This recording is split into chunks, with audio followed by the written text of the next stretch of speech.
E aí, galera produteira? Estamos aqui no segundo episódio. No segundo episódio da segunda temporada. Só falta ser dia 2/2. Isso só pede pra aquela piramidezinha no começo. Agora são exatamente 21 e 21. 21 e 21, só certo. Sai daqui e morrer.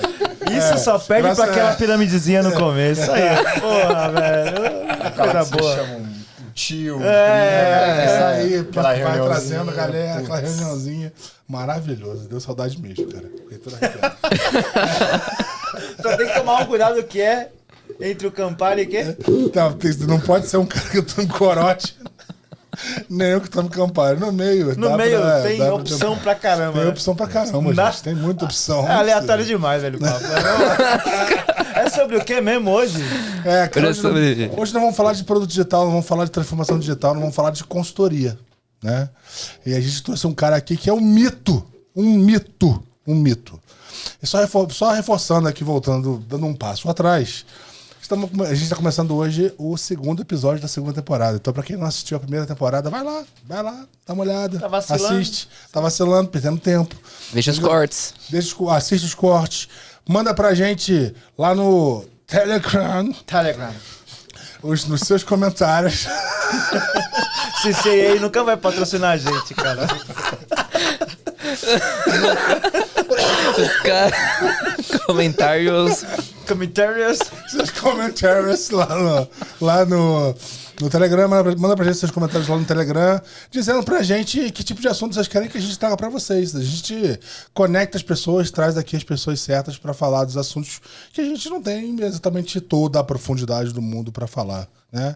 Assim como hoje. Né? Exato. E eu vou passar aqui pro meu amiguinho, o mini craque do Alok. Por que, amiguinho? Só porque eu tô entre gigantes aqui? Caraca, gostou disso daí, hein? Passou a semana. Cara, surgiu várias piadas de quinta série agora. Várias piadas de quinta série. Muitas piadas de quinta série. Quinta série sempre presente. Sempre ativa. Pô, um prazer enorme estar aqui mais uma semana, né? Mais um episódio. É isso aí, vamos nessa. Renan Cap no LinkedIn e Renan Cap no Instagram. Igualzinho. Exato, cara, idêntico. O meu também, o meu José Roberto J no LinkedIn e no Instagram. E, caraca. Vamos passar pro nosso amigo Rafael Mazaro. Pessoal, eu sofro bullying. Porque, cara, eu sou criativo. É Mazaro Rafael no Instagram e Rafael Mazaro no LinkedIn. Lá vocês me encontram. Mas se jogar Rafael Mazaro, vão me encontrar. Isso. Um prazer enorme estar por aqui com essa egg. lenda, com essa pessoa que eu tenho uma admiração enorme. Demorou pra chegar aqui, chegou na nossa segunda temporada. Tava nos enganando, estava de bebê, ainda está, né? Bebezinho pequenininho. Então, Tasso, seja bem-vindo aí. Espero que a gente tenha um grande encontro. Ô, coisa linda. Eu fiquei apaixonado. Eu fiquei emocionado. Caraca, o Rafa sempre... Sabe o que me lembrou? Eu vou chorar. A gente falou das histórias, mas não vou apresentar o Tasso, a gente já a gente fala. Gente, hoje a gente tá aqui com um mito. Executivo da CIT, 15 anos de empresa. Uma empresa global. Consultoria global. 15 anos mentindo lá? 15 anos. A cara dele, ó. Seriedade, ó. Ele, que já competiu no Ironman. Ou seja, um homem de ferro. Homem de ferro, um super-homem. É ele. É ele que tá tocando a transformação digital de várias grandes empresas. 15 anos de CT, formado em tecnologia. Cara, já trabalhou junto, tenho uma admiração tremenda por você. Cara, Tassinho, seja bem-vindo, cara. Fala um pouco aí da tua vida. Muito obrigado, gente. Prazer, eu tô um pouco acanhado aqui, né, diante de tantas feras. Tô 15 anos de CT, hoje atuando aí na transformação digital e na evolução da eficiência das empresas. E viemos aí, né, para somar. Aprendi muito com vocês aí nos anos que a gente trabalhou junto. Muito bom estar aqui. Show de bola. Discurso de jogador, né? Jogador tipo, caro, né, velho? Não é que eu treinei. Falta só aquele passinho, né? Nós viemos fazer a jogada que o professor falou. Tássio, me fala um pouco sobre o teu momento. Hoje você é executivo na CIT. E, assim, essa relação da posição que uma pessoa tem dentro de uma consultoria, principalmente uma consultoria como uma CIT, que tem um paralelo muito grande com empresas que já são transformadas, ou empresas que são, digamos assim, nativos digitais, você tem um paralelo, né, entre a posição, o cargo, etc., que você ocupa na CIT como executivo, enfim, e um paralelo, obviamente, com empresas que são, digamos, nativos digitais, né? Como que você define o teu papel hoje? Como que ele se compara hoje quando você olha para o mercado nativo digital? Você seria um CTO? Como que seria essa relação? Vamos começar por aí. Boa, Zé. Eu acho que assim, de certa forma a gente acho que seria um CTO, muito provavelmente, mas é o que eu costumo falar, assim. Eu acho que de certa forma a gente...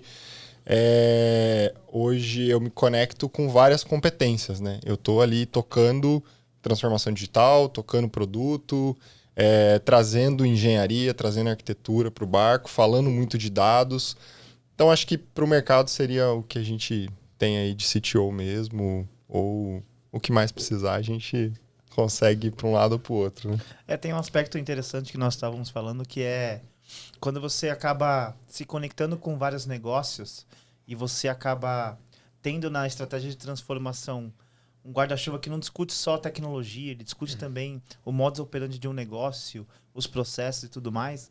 Então esse repertório traz aí para você um conhecimento além de só discutir o código, além de só discutir a gestão ágil. Então eu vejo aí, a gente estava discutindo, né, sobre essa posição. Sim, acho que tem a ver com uma posição de CTO, mas também tem a ver com a posição de uma gestão de produto, né? Algo nesse sentido. Sem dúvida.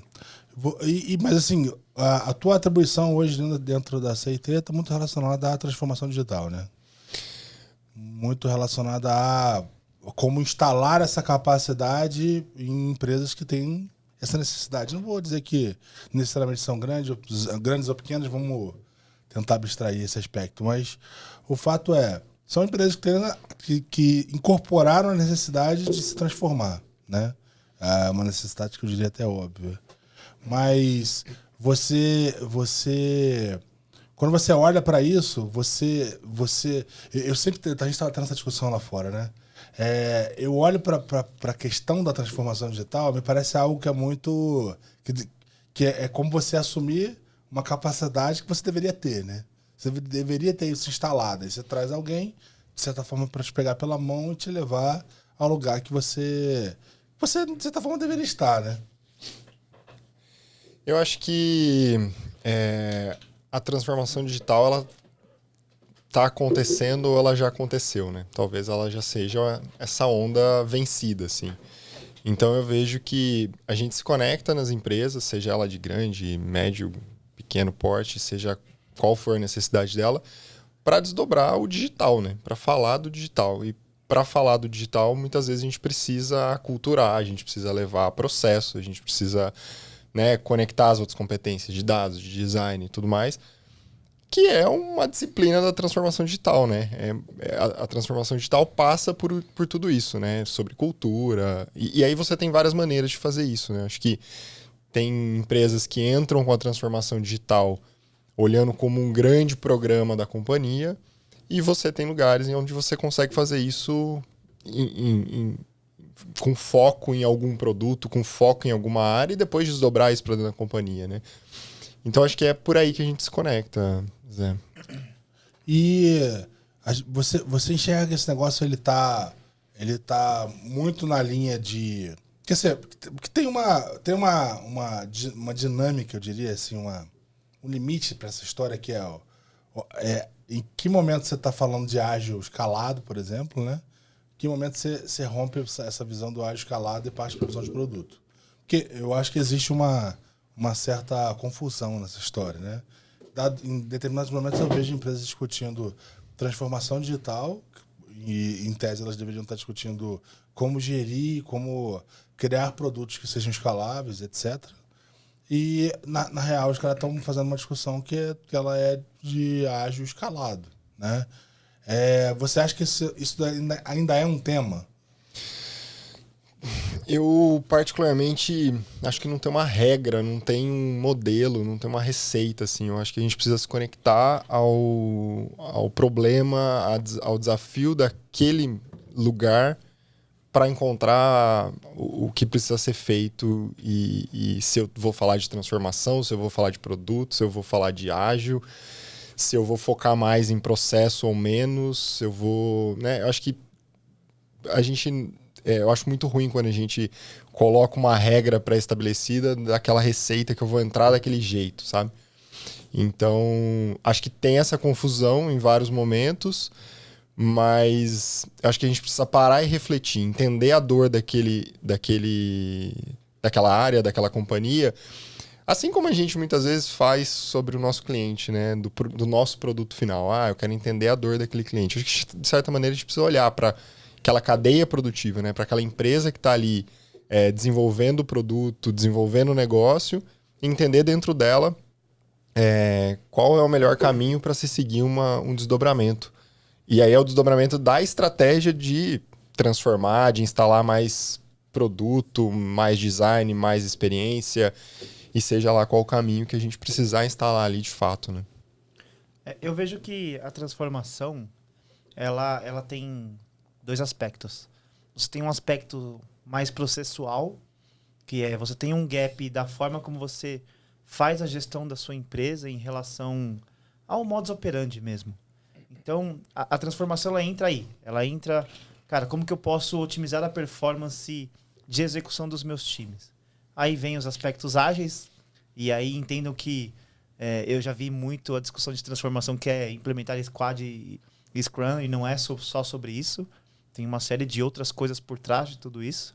E tem um aspecto tecnológico, porque as empresas, elas, na sua grande maioria, as empresas de longa data aí, ela tem um crescimento linear da sua receita, da sua base de clientes.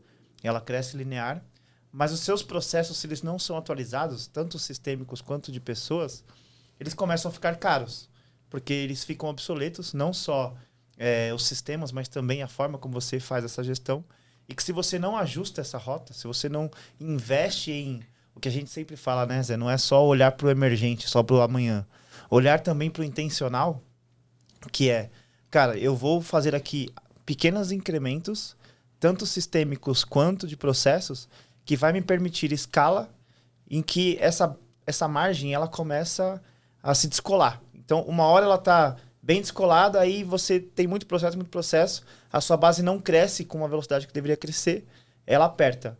Aí, se você usa dos aspectos tecnológicos de processos, consequentemente, você tem mais escala, né? Porque você está olhando para o amanhã, para o futuro, e aí, consequentemente, você volta a ter essa escala. Então, a transformação, para mim, ela vem com essa missão, assim, garantir que a sua operação ela esteja saudável, ela esteja conectada. E foi o que você falou. Para mim, o digital, ele já não é mais o digital. A transformação já não é mais a transformação. Cara, é o dia a dia. Então, as empresas que não estão discutindo os seus processos, não estão discutindo usar tecnologia a seu favor, eu não vejo como sobreviver. Perfeito. Eu gostei bastante também do que você falou da questão de eficiência, né? Que acho que tá vindo essa nova onda de eficiência baseada em tecnologia, né? E eu acho que é engraçado quando a gente começa a olhar para trás, né? A questão do mercado, né? Tinha muito sobre isso, né? As grandes empresas, ou médias ou pequenas, falavam muito sobre transformação digital, né? Pô, vamos colocar tecnologia, mas para quê, né? Pô, era o buzz do momento, né? Depois veio a questão do ESG, agora a gente tá falando muito sobre rentabilidade, né? Sobre questão de eficiência, na verdade, né? Então, eu acredito que a tecnologia é muito sobre isso, né? Ela vem para apoiar a questão estratégica da empresa e o momento que ela tá, né?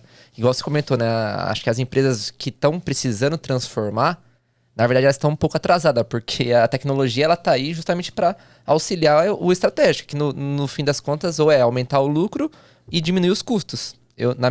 Esse é o meu ponto de vista sobre tecnologia e sobre transformação digital, né? Mas aí acho que conectando um pouco do que o Rafa falou com o que você falou agora, né? A gente vê um movimento da transformação digital onde você precisa dosar o seu processo, dosar a sua arquitetura intencional, dosar como você se posiciona dentro de todas essas capabilities que você tem nos seus times, que foi, acho que, o grande mote da transformação digital, né? Você falar de tudo isso, né? Instalar processo, né? Ter etapas de discover, ouvir o seu cliente e por aí vai. Mas você vê que se você não instalar isso de forma intencional e vir evoluindo isso de certa forma, você não vai chegar nessa eficiência. A eficiência ela não vai nascer de hoje para amanhã, né? Ela é um resultado sendo colhido de muita engenharia que você colocou naquele produto, né? A arquitetura que foi sendo construída. Uma arquitetura ela é cara. Assim, se você for fazer ela não de forma intencional, você vai ficar parado fazendo ela por muito tempo, assim, o que é totalmente contraprodutivo, né? Você pode fazer um Big Bang e daqui a pouco você está obsoleto da mesma forma. Sem dúvida. E aí eu acho que conecta com a eficiência. Acho que a gente está nesse momento de começar a colher esse resultado da eficiência, onde você consegue pivotar muito mais rápido, responder para o negócio muito mais rápido, ter muito mais segurança no seu produto. Sem dúvida. Eu acho que tem uma separação importante que a gente precisa fazer aqui, que é a seguinte. A gente está vivendo um momento, de fato, de eficiência e ele é um momento que tem muito a ver com a eficiência operacional da própria engenharia, né? Então, quando você olha para a arquitetura do produto em si, e às vezes você está falando de uma Big Tech ou não, né? Mas uma empresa de médio porte que seja, todas elas estão sendo muito cobradas em relação ao resultado. Então, acho que separando o tema, acho que existe uma cobrança muito grande em relação à eficiência do produto, e aí tem muito a ver com o que você falou, a engenharia é caro. Engenharia é um negócio muito caro, né? Você colocar... Toda vez que você coloca engenheiro para trabalhar, coloca arquiteto para trabalhar, você está gastando um rio de dinheiro. Então, você conseguir ter uma visão que seja de curto, separar a sua visão de curto e de longo é muito importante, né? De modo que você consiga dizer, cara, eu ativo esse valor agora e consigo colher resultado, mas ao mesmo tempo eu não vivo de curto prazo, eu não vivo só de curto prazo. Eu olho para o futuro e estou sempre criando building blocks que vão me ajudar a apoiar isso no futuro, né? E tem a questão da transformação que ela está relacionada da eficiência, né? Aí, o outro lado da eficiência, né? Que eu acho que ele talvez seja um pouco... Não vou dizer que ele é um pouco atrás. Não vou dizer, mas vou dizer. Né? Que é a coisa a transformação que a gente está falando aqui no início é muito a transformação de... Cara... Vamos olhar para fora, né?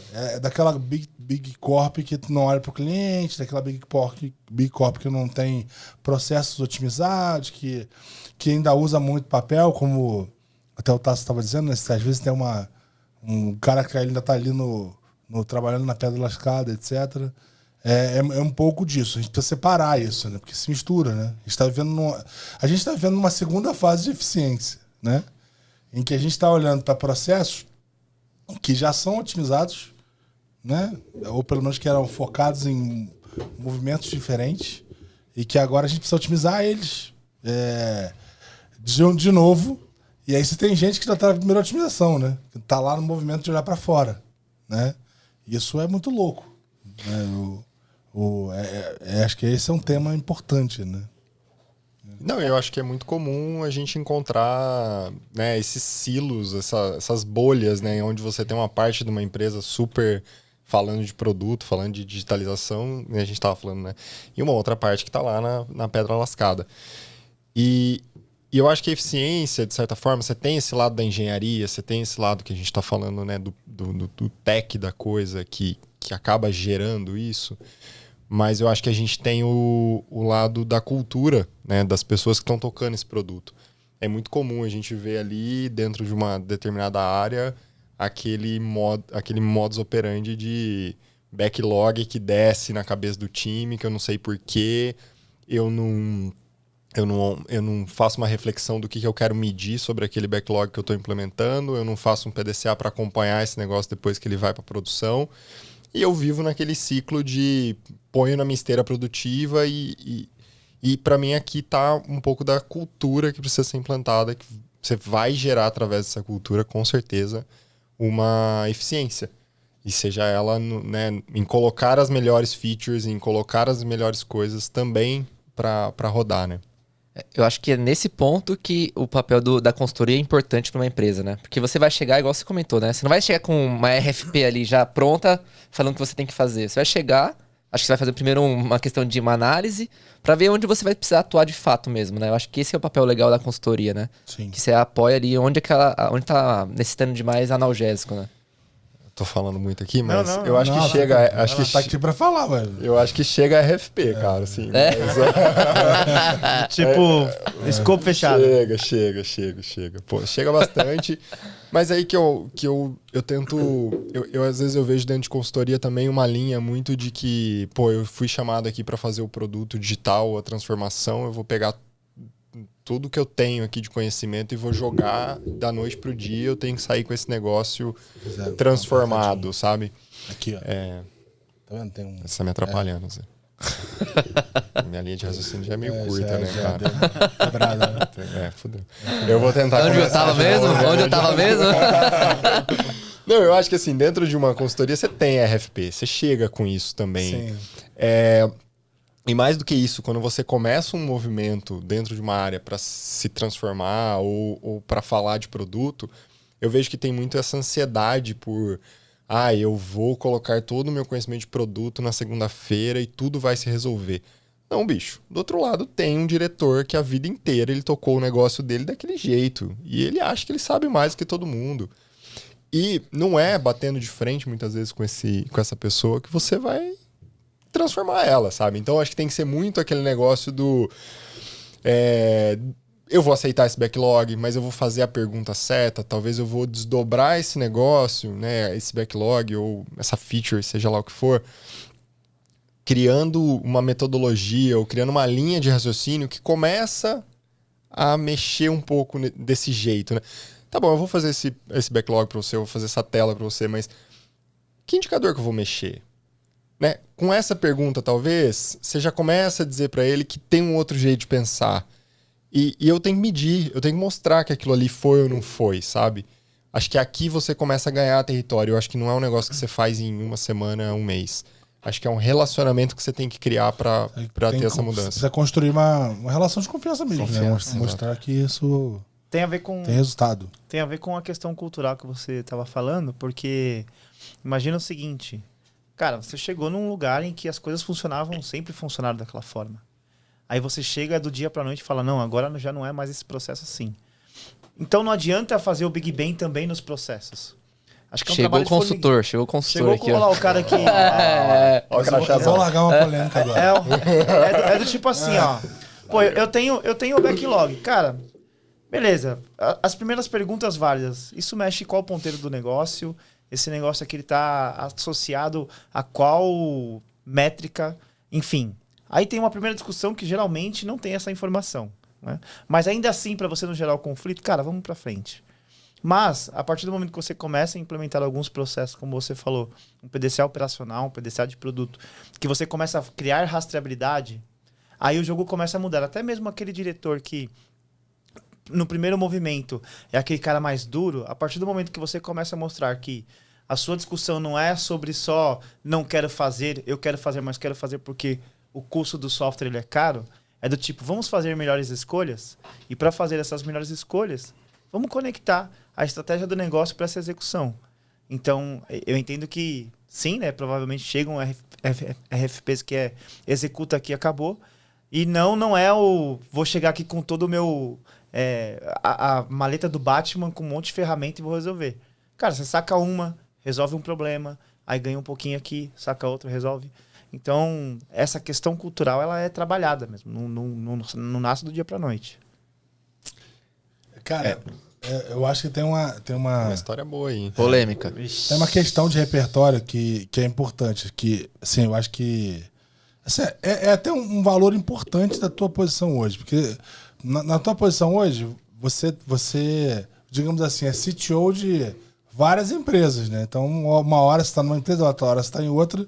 Isso te dá um repertório legal de business diferentes, né? Cara, você vai para uma startup...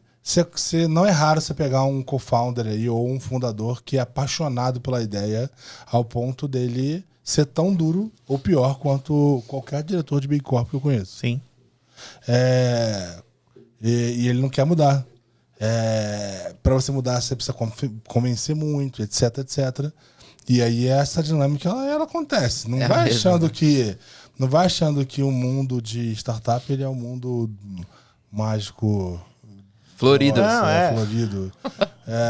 Falta dinheiro, às vezes falta informação do mesmo jeito. Sim, existe um olhar para fora que é quase visceral, porque é uma necessidade, né?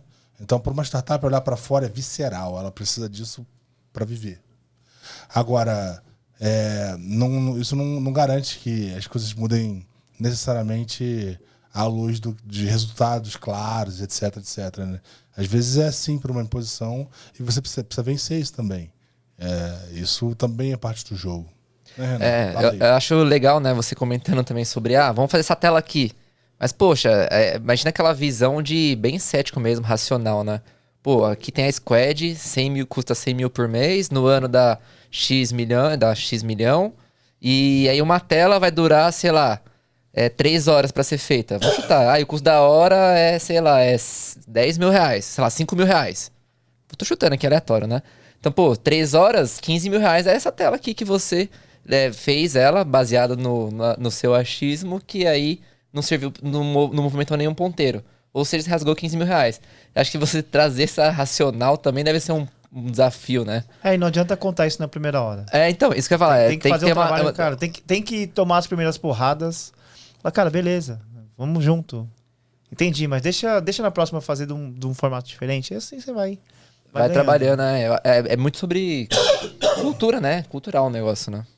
Não, eu acho que tem muito dessa parte da relação, né, que você precisa criar para movimentar nesse caminho, né? E eu acho que você estava falando uma coisa super interessante que eu acho que linka na minha cabeça, que é o momento de você colocar as coisas, as competências na mesa, né? Acho que às vezes você entra com um produto que você precisa fazer uma tela porca, rápido, cara, sem engenharia, porque eu preciso pôr aquele negócio na rua o mais rápido possível. Mas você precisa ter esse lance de todo mundo que está envolvido ali entender o que está acontecendo por trás. Porque você colocar essa mesma tela com uma engenharia bacana, fazendo uma fundação, às vezes você está entrando numa empresa que é a primeira vez que ela vai usar cloud na vida dela, ou você tem uma puta de uma barreira para conseguir acesso a um Git da empresa. E aí, esses movimentos, muitas vezes eles são mais lentos, né? Você vai rompendo barreiras, rompendo, né, acesso a determinadas áreas, principalmente quando a gente está falando de consultoria, né? Você precisa entrar nas áreas, entender como funciona a companhia e quebrando essas barreiras para começar a ganhar essa velocidade. Então, às vezes, essa tela, a primeira vez que você vai fazer ela, você leva um mês para fazer essa primeira tela. Mas, de fato, você teve que ir rompendo isso. E acho que aqui tem o lance de você criar a relação, né? Criar relação, às vezes lançar mão de ferramentais que sejam mais simplistas, se desapegar. Se desapegar. Se desapegar é uma... Se desapegar é uma dificuldade, né? Porque a gente, tecnologia, tem essa coisa do logo quando o cara te dá uma ideia, você pergunta como vai escalar, né? Pô, tu vai escalar o quê? Você não sabe se o negócio vai dar certo, né? Então, essa coisa do desapego, ela é importante pra caramba. E tem o contrário, né? Às vezes você lança a feature falando que ela só funciona para esse público e aí vem alguém e fala assim, agora eu quero escalar. Não, bicho, agora para escalar eu preciso mudar alguma coisa. Não, mas devia estar pronta. Não estava pronto? Tem o outro lado. Assim, mas você não entregou? Mas você não entregou? Então eu acho que tem esse lance, né, da galera que está ali envolvida no negócio, né? Às vezes esse diretor entender um pouco, começar a entender um pouco esse vocabulário do escala, de arquitetura, validar nesse sentido, né? Porque senão vira um papo de que toda hora você precisa ter um tradutor para falar com essa pessoa, sabe? Mais uma vez, assim, criando o paralelo com a startup / scale-up, assim, que eu acho que... Eu acho legal pra cacete criar esse paralelo, porque existe um mundo mágico da startup, né? Eu vou para o mundo mágico da startup. Sonho. E lá tudo se vai resolve. ser bonito. Nós vamos fazer MVPs e vamos... Lá eu vou ter autonomia. Isso, é isso aí. Porque a autonomia tem um custo. Exato. Querendo acabar com o meu sonho aí, pô. Então você vai para lá e etc. E aí você sabe que tem uma cobrança gigantesca para você fazer as coisas, etc. No custo mais baixo possível, né, Renan conhece bem essa realidade. E, cara, e você tem uma validade mesmo, né? Vou chutar aqui, né? Se uma empresa tem lá 5, 6 co-founders, na maior parte das vezes, esses 5, 6, quando ela entrar numa fase de escala, vão virar 3. Virar 4, 3, 2.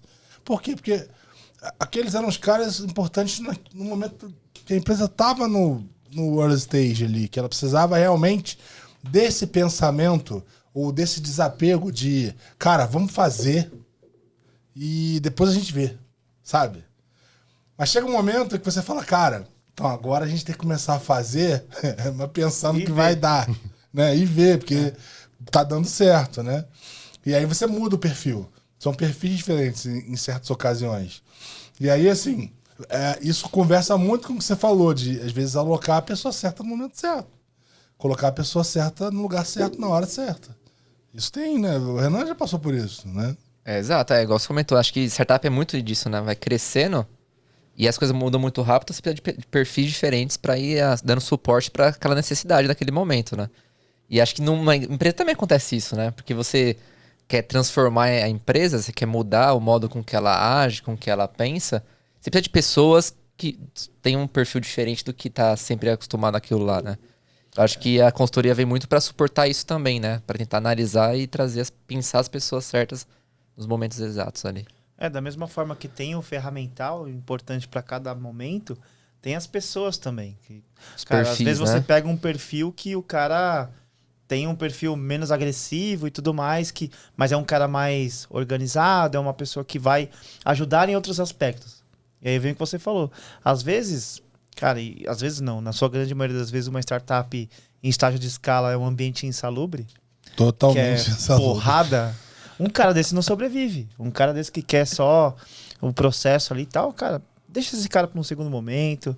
Esse cara, ele vai ajudar sim, mas para agora eu não quero arrumar a casa não. Eu quero ir pra porrada. E, né? Aí sim, depois a gente vê. Então... Bom dia, Vietnã. Bom dia, Vietnã, cabe bem. É isso aí. Bom dia, Vietnã. Conhece, não? Ô, louco. Essa aí eu perdi. Essa aí também eu perdi. Piada interna, será? Não é piada interna. Vocês são Vocês são bonzinhos. Juvenil. Cara, mas eu acho que a gente acha de tudo, né? Quando a gente tá falando de consultoria, a gente entra e encontra pessoas mais dispostas a se transformar, a mudar a sua própria carreira. Tem pessoas que não estão mais fechadinhas na sua ideia, que quer continuar tocando aquele negócio do jeito que ela sempre tocou e pronto, acabou. E a gente consegue, acho que muitas vezes, ir quebrando um pouco essas barreiras, comprando uma briga aqui, devagar, né? Fazendo as alianças, fazendo o relacionamento certo. Acho que é um trabalho nesse sentido mesmo, sabe? Até me lembrei aqui de uma história. Eu trabalhei com 2 caras que eram muito bons aqui em São Paulo, numa grande empresa. E a gente tinha que, por exemplo, convencer a pessoa lá, do nosso cliente, a falar de OKR, por exemplo, sabe? E não era uma pessoa que estava disposta a falar de OKR. Que filha da mãe. Parece que tem alguma coisa. Pegou aí? Conte-me mais. Acho que você podia terminar essa história. Acho que você deu O Zé tem Foi em São Paulo mesmo? Não, por favor. Tem que cortar essa parte. Não, manda ver, pô. Manda ver. Não, e aí eu acho que assim, às vezes a gente usa de outros caminhos para conseguir convencer, né? Eu não vou falar de OKR, mas eu vou falar dessa meta de um mês, que é o vocabulário que aquela pessoa entende. E de certa maneira você vai convencendo, vai transformando aquela pessoa e às vezes você torna aquela pessoa uma super aliada, uma pessoa que vai fazer a diferença, né, na sua estratégia para o negócio, que é o resultado no final que tem que acontecer mesmo, né? A gente não está aqui para simplesmente ter o produto com a melhor arquitetura, com a melhor... A gente está aqui para vender mais, né? Entregar uma experiência melhor para o cliente final. Essa adaptabilidade, ela é importante. Se você não tiver o jogo de cintura do tipo... Cara, eu vou com o meu by the book aqui debaixo do braço e só pode ser dessa forma. Então a transformação tem muito disso também, de você querer achar que o seu caminho é um caminho reto, que a transformação sugere-se que a gente tem agora todos os times usando alguma metodologia ágil. Não dá mais para ter o gerente de projeto, agora tem que ter o Scrum Master. Não dá mais para, se bem que até enfim, não dá mais para ter, por exemplo, sei lá, o perfil A, B e C, o analista de negócio, tem que ter o PO, sabe? Então tem um caminho de construção. A gente falou, até nessa época, e eu lembro, a gente falou bastante sobre Cornerstone, sobre a maturidade de um time, a maturidade de transformação. E tem um caminho a ser seguido, mas não é uma linha reta. Né? Eu acho que isso está muito ligado... Oi? Relaxa. Eu acho que isso está muito ligado com o que você está falando, inclusive com a carreira das pessoas, assim, né? Quando a gente fala de objetivo final, de fato... seja da transformação, seja de tocar um produto, seja dentro de uma startup, eu acho que em todos os momentos a gente está falando muito de accountability. Assim, essas pessoas elas precisam tomar aquele produto para elas, assim, elas precisam se sentir donas de fato. E aí eu acho que tem esse lance, a gente estava até falando aqui sobre as carreiras, né? Você tem as carreiras mais especialistas, as mais generalistas, o Scrum Master, o Squad Leader, o agilista, o arquiteto e seja lá o que for.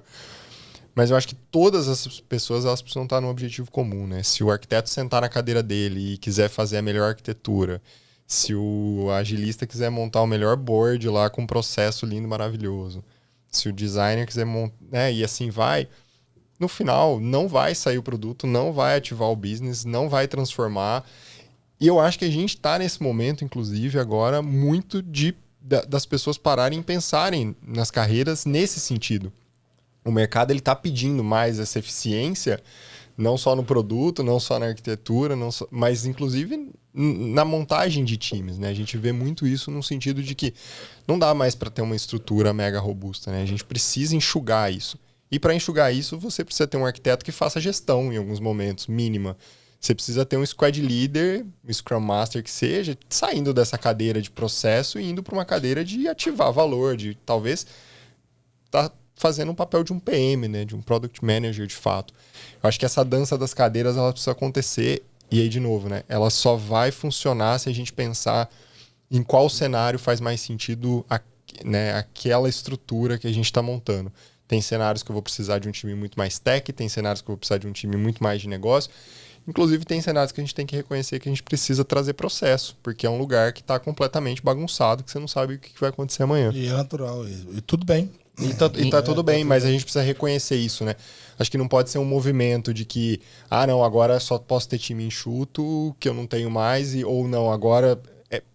Porque senão a gente generaliza demais e a gente não reconhece o momento que aquela companhia, ou aquela área, ou aquele silo ali dentro tá vivendo e a gente não dá o remédio adequado para ele, né? Mas tem uma... Você sabe uma... Desculpa te cortar. Mas sabe uma pergunta que eu já... Que eu ouvi... Você que ajuda aqui, ó. Tem um negocinho aqui. Aperta aí, funciona, né? Você aperta aqui. É mágico isso aí. Aí, ó. Melhorou. Obrigado. Parabéns tá? aí, Zé. Obrigado. Tá usando bem da tecnologia oferecida pelo... Inclusão digital, né, cara? Inclusão. Fogo. Inclusão digital. Cara, agora vem várias piadas que eu tô sendo. Corta aí, pessoal. Eu esqueci o que eu ia falar, gente. É importante. Não, várias perguntas que aparecem. Temporada 2, episódio 2, take 10. Queixada, foca em mim. Então, recentemente, me fizeram uma pergunta de... Cara, como é que você... Porque assim, é natural que você numa mesa de diretoria, você tenha vários elementos com capacidades diferentes, né? Então você vai ter lá um CFO e esse cara ele entende porra nenhuma de tecnologia. Você vai ter uma diretora de RH que não entende de tecnologia também, não é um monte dela. E aí você precisa ser um tradutor, né? Você precisa ali de alguma forma representar a figura de tecnologia na história, né? E na real, no fim das contas, a empresa está olhando o resultado da empresa todo composto pelo que você vende de produto. Então, se o meu propósito é vender essa garrafa, Esse é meu business é vender garrafa, não importa o que eu vou fazer por trás disso. É a quantidade de garrafa que eu vendo. E tudo que eu posso fazer para vender essa garrafa. Isso. Certo? Então precisa contratar mais gente para vender garrafa? Essa é a questão. Precisa investir mais em tecnologia para vender garrafa? É sobre isso, né? Então tudo vai circundar essa discussão. Eu acho que essa é a chave para isso que você está comentando, assim. O propósito, no fim das contas, ele vem disso, né? Do quanto você consegue cascatear o objetivo maior da empresa. É que aqui eu estou pegando um exemplo bem radical numa linha de algo que é, cara, teu propósito é só vender, só vender, só vender. A maioria das empresas não são assim. Elas querem impactar, elas querem gerar impacto social, elas querem gerar uma experiência positiva, elas querem uma série de aspectos que vão circundar, ou que vão orbitar o propósito maior, que no fim é gerar resultado financeiro. Sim. Certo? Na real, o que está acontecendo hoje é que o mercado ele parou de pagar por crescimento. Muitas empresas estão vivendo de crescimento, vivendo de growth. Né? Agora tem uma base de 70 milhões de clientes, agora 100 milhões de clientes. Cara, parou-se de pagar. A partir do momento que você para de pagar, por isso, a partir do momento que o dinheiro desaparece, aí você tem 10 motivos para resolver esse problema. O primeiro é que o dinheiro acabou, o resto você não precisa falar. E aí tudo vira eficiência. Sim, né? Sim. E aí essa discussão sobre eficiência. No fim, o que eu quero provocar aqui com vocês é que no fim da história, no fim da linha, a discussão ela sempre precisa estar conectada ao que move as coisas. E o que move é o resultado, cara. E para mim, o que faz o arquiteto não sentar lá na mesa dele, ou pode sentar na mesa dele para discutir, para olhar para a melhor arquitetura do mundo, mas sabendo que ele precisa fazer algo de curto prazo, é o quanto você consegue dar visão para ele da estratégia maior da empresa. Você pode dizer, mas isso aqui é utópico, nem todo mundo vai ter acesso ou alcance à visão estratégica. Ok, assim, que se traduza, que se cascateie de várias formas, etc. Mas, para mim, o quanto mais de transparência a gente conseguir levar, mais fácil é que as pessoas comprem o objetivo maior. Entende? Vem nas capacidades instaladas que o próprio Tasso falou, que cara, se você tem um time, que o time ele tá só simplesmente ali ou codificando, ou organizando o processo, ele não sabe o caminho que ele tá seguindo, cara, então qualquer caminho serve, né? Então é importante que essa informação chegue. E aí vem um outro ponto do que você estava falando, e conectado com o que o Tasso estava trazendo, que é o seguinte: até onde vai essa discussão emergente? Ou seja, até onde a gente precisa discutir o amanhã, porque é super complexo, nós somos imediatistas. Até no episódio com o Kleber a gente fala sobre isso, né? Somos um país imediatista, tudo é para amanhã. Cara, e o amanhã ele tem a sua conta, a gente precisa realmente executar. Mas o olhar sempre pro próximo dia, chega uma hora que a conta chega, né? Então, como que é esse equilíbrio, na opinião de vocês aqui, entre essa visão imediatista versus essa visão mais longo prazo, que conecta, que o Zé está trazendo, que é sobre eficiência, sobre crescimento, é sobre trazer resultado e sobre transformação. Tá tudo no bolo aí. A gente está num momento agora que tá tudo embolado, né? Tem empresas pensando em transformação, tem empresas pensando em executar otimizações, e no final das contas a gente tem essa discussão do país que é imediatista. Boa. Quer pegar? Pô, o Léo avisou que vocês fazem umas perguntas boas, né? Capciosa, né? É mentira bem contada, né? Não, isso aí a gente dá aula. Cara, primeiro assim, voltando no ponto de comunicação e desdobramento de estratégia, eu acho que é inviável você tocar qualquer negócio se o seu time não estiver no mesmo barco olhando para a estratégia. Aí, obviamente, que você precisa traduzir muitas vezes, né?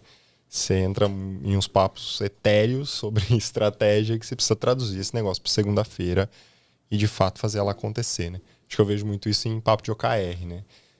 Participei de uma dinâmica semana passada, a dinâmica foi super legal, bacana, e aí no final a pessoa me perguntou, o que você achou, cara? O que você vê nas outras empresas, né? Num papo meio de... né? Eu falei, pô, achei muito boa. Mas segunda-feira você precisa implementar esse negócio. Segunda-feira você precisa desdobrar. Segunda-feira você precisa comunicar seu time. Você não pode engavetar isso, né? Então acho que vem um pouco dessa comunicação sobre estratégia e trazer o seu time para o barco. Aí acho que conectando com o que você fala sobre imediatismo, sobre olhar para o amanhã, né? Cara, acho que é inviável você viver só com o amanhã. Eu acho que você tem que ter uma visão alongada. Você precisa ter uma visão de 1 ano. Você precisa saber para onde você está indo. Às vezes você precisa olhar mais para longe, fazer disruptar um pouco mais nesse sentido. É essencial para o seu negócio. Você precisa trazer uma visão mais palpável ali de 3 meses, sei lá, minimamente, para te direcionar para onde você está indo. Mas eu confesso que eu acho que a gente precisa ser... Vou jogar uma polêmica. Acho que você precisa ser desapegado desses 3 meses. Eu vejo muita gente colocando eu não posso ser imediatista, mas eu tenho que jogar essa visão de 3 meses. Aí se apega nessa visão de 3 meses e não quer mudar, né? Vai aparecer o backlog barata voa que cai lá, você não sabe nem de onde ele surgiu, que ele precisa ser entregue naquele momento, você às vezes não sabe nem porquê, você vai fazer aquelas perguntas boas para desdobrar aquele negócio. Então acho que assim, Rafa, eu iria numa linha de que precisa ter. A gente precisa ter essa visão para onde a gente está indo, a gente precisa seguir ela. Mas a gente tem que ser muito capaz de pivotar o mais rápido possível, virar para o lado que tiver que virar e desapegar disso, sabe? Você sabe que a gente tá... A gente tem tido muita discussão nesse sentido, né? É o momento para esse tipo de discussão, né? Acho que quem não tá tendo vai ter logo. Vai ter logo? Deveria estar tendo. Amigão, se você não passou por um layoff... O recado de hoje desse podcast... Se não leu uma manchete... Se você não tá lendo aí o movimento... Vai ter logo. E ele, enquanto ele falava, eu pensava do Shai, que é o nosso CFO, e eu acho que ele é foda, assim, em termos de didática para esse tipo de coisa. Visão de mercado. Acho que a gente precisa trazer para trocar uma ideia com ele. Aí, já chamo. Excelente. Acho que vai ser bom pra caramba. E se ele topar. Se ele vir. Tem alguns fatores pra gente, né? Até porque a gente tá pagando pouco, né? Tá, isso aí. Bem pouco, pessoal. Cilada.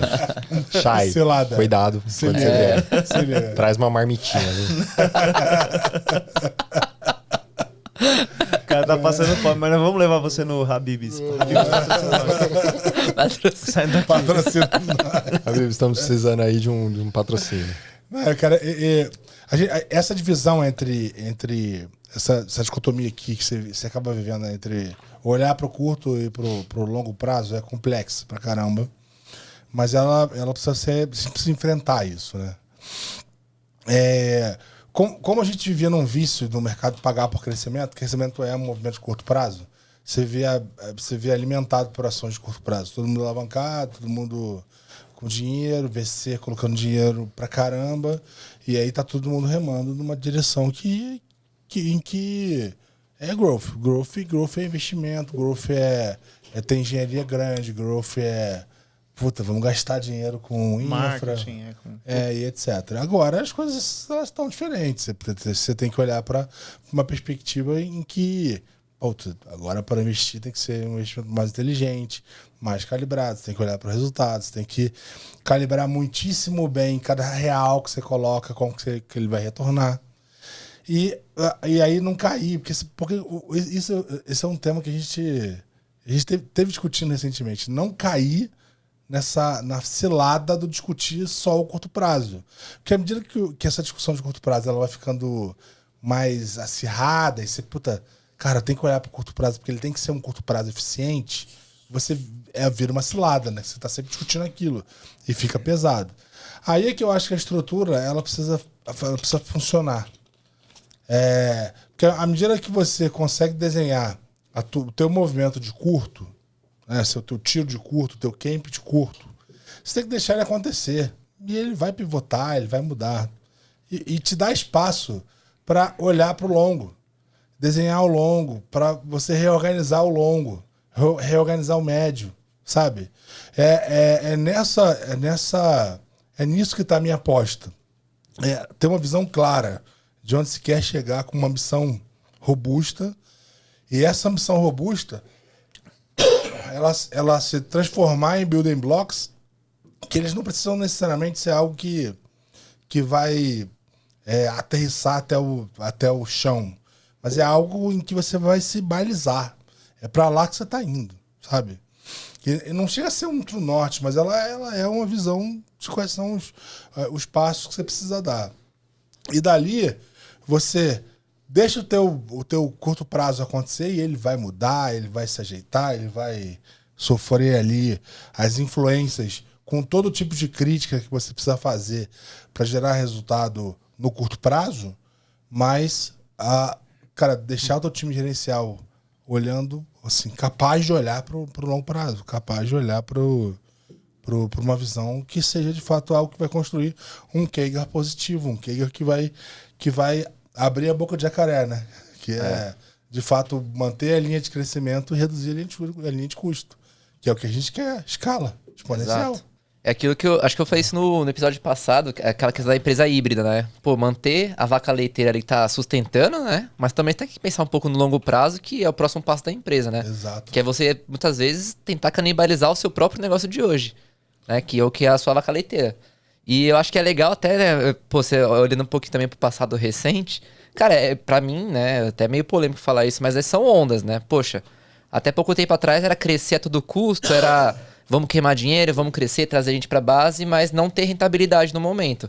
Então, poxa, aquela era o momento. Depois veio, pô, ESG, vamos todo mundo olhar causas sociais, tudo mais, vamos gastar dinheiro pra isso, tudo mais que o mercado tá olhando pra isso agora, pra ter dinheiro. Agora é eficiência. Então, acho que também tem que ter esse olhar das empresas, né? Tem a vaca leiteira dando dinheiro, mas também você precisa olhar pra fora pra ver o que o mercado tá de olho e o que tá acontecendo no macro mesmo, né? No macroeconômico, que vai impactar no seu dia a dia e que vai mudar as suas decisões. Então, eu também sou muito de acordo com isso, né? Às vezes você precisa também ter essa forma híbrida, mas às vezes a de longo prazo precisa dar uma reduzida, às vezes, para atuar no curto prazo, né? Tem então vários... é complexa, né? É uma discussão. Na teoria é simples. Não tem uma medida certa. E essa coisa, inclusive, de você se permitir a canibalização é dureza. É dureza. E é acho uma que equação difícil pra caramba. Como se organizar e como estar preparado para ter banda mental para isso, né? Pro seu dia a dia não te ocupar e você não ter esse momento de respiro e de olhar lá para frente, né? Eu acho que esse é um desafio também no dia a dia muito grande, né? E a parada tá tão louca porque essas discussões, elas são do dia pra noite, assim. Do tipo, por exemplo... Agora é IA, né? Você tá aqui. Você está bem. Você tem ali... precisa ter IA no seu produto agora. Você não sai IA nesse negócio. Pô, você já vai não sair, capta mais grana. Se você acabou de construir a sua estratégia e tal, cara, isso tá funcionando. Daqui a pouco... Escrever aqui no chat GPT. Isso, aqui um discurso. Vamos trazer ele um dia pro Por favor, criar um discurso. Verdade, como co-host acabar com o nosso trabalho. Melhor. Acho que rende mais. Rende mais. Bebe pouco, pelo menos. Aí, vamos pensar o seguinte. Cara, quando a gente olha pro dia a dia, que você tá ali construindo a sua estratégia, tá com grana, excelente. Aí daqui a pouco, algum fator muda toda a história. Por exemplo, cara, estourou uma bomba em algum lugar ou algum país está em guerra. O cenário econômico mudando, cara, muda toda a nossa estratégia. E as empresas estão precisando olhar para isso constantemente. Então, não é uma discussão mais linear, né? Do tipo, investe muito aqui, que, cara, vai crescer e tá tudo certo. São as ondas, né? A gente tem várias ondas aí. Até perguntas que são naturais hoje em dia, é um executivo virar, cara, o que eu preciso para rodar com o mínimo? Rodar assim, no limite, no osso. Aí você vai contar pro cara, tá, agora com isso aqui você vai rodar o osso. E o restante, o que dá pra gente fazer? Então, saber equilibrar também e blindar o time sobre o que é a visão de futuro e o que é o emergente e esses fatores externos, eles são bem, bem complexos. Que é uma pergunta dura, né? Você fala assim, cara, o que eu preciso pra operar sem nada? Se eu rodar tudo agora, o que eu preciso? Aí, puta, você não vai fazer essa pergunta pro time, né? Você, de alguma forma, você tem que colocar aquilo de uma forma que apareça de um jeito que não... Até porque o teu objetivo não é parar as máquinas, né? Mas é entender qual é a foto. É rodar com pouco hoje. óleo, né? É entender qual é a foto que você tem hoje, né? O que eu tenho hoje? Acelera até quanto, né? E daí, ok, com que investimento eu preciso para crescer? Com que fator, né? Então essa é a questão. E aí, assim, eu olho para isso, vejo os big techs, as scale-ups, todas elas vivendo esse cenário, um cenário de otimização, um cenário em que elas estão olhando para realmente, cara, como que a gente vai enxugar, como que a gente vai operar melhor, etc. E aí, por outro lado, eu vejo empresas falando de transformação digital, falando de otimização, que é um cenário importante pra caramba também, né? Mas são mercados que também estão sendo impactados, né? Talvez não tão de forma não tão frontal quanto o mercado de tecnologia, mas estão, né? E aí você vê essa correlação? Como é que isso aparece para você? Zé, eu acho que acho que eu falei isso para vocês lá fora, né? A onda aconteceu. A gente precisa avançar nesse sentido do digital. Acho que não pode ter mais resistência. Tem empresa ainda entrando nessa onda, mas ela precisa entrar com outro apetite, né? Ela precisa entrar com uma velocidade muito maior. Acho que o mercado está pedindo isso, essa velocidade, né? Você falou, né? A startup está reagindo muito mais rápido a determinados movimentos. A empresa grande elas estão em vários momentos, né? Ou seja lá qual for o tamanho, né? Mas os segmentos, eu acho que eles estão em vários momentos dessa onda. Acho que, de certa maneira, a gente precisa entrar com esse apetite, com essa velocidade o quanto antes. E, cara, o mercado de consultoria, olhando para o mercado de consultoria hoje, você vê como que você vê os caminhos para o mercado de consultoria, né? Porque assim, obviamente a gente fala disso aqui há um bom tempo, né? Inclusive a gente começou esse projeto com esse intuito, né? De falar de tecnologia para aquele cara que que é entrante, que está na fase de transição de carreira, que está ali, digamos assim, acessando o mercado, né? E a gente tem um gap gigantesco de profissionais e vez por outra, lançar mão de uma consultoria é importante para você ter gente formada, capacitada, etc. É claro que a CIT ela tem toda uma estrutura de formação que é diferenciada, né? Mas qual que você vê que são os caminhos para o mercado de consultoria no futuro? Assim, que você enxerga nesse sentido? Eu acho que no momento que a gente está, tem para tudo, assim, né? Tem o que a gente estava falando, né? Tem a transformação digital, tem a eficiência, tem a escala, tem muitas vezes aquela startup que precisa ganhar uma escala, que precisa ganhar velocidade com alguém que consiga ter aquela interface, consiga falar melhor, né? Eu acho que tem um grande movimento também das empresas falando sobre a internalização ou se tornarem digitais por completo, né? E aí dependerem menos de uma consultoria ou de um terceiro. E aí como é que ela se torna digital? Como é que ela atrai talentos digitais num mercado que, né, pede isso, assim? Que falta, né, os talentos. Muitas vezes você precisa ter um plano de formação, você precisa ter um plano de evolução dessas pessoas.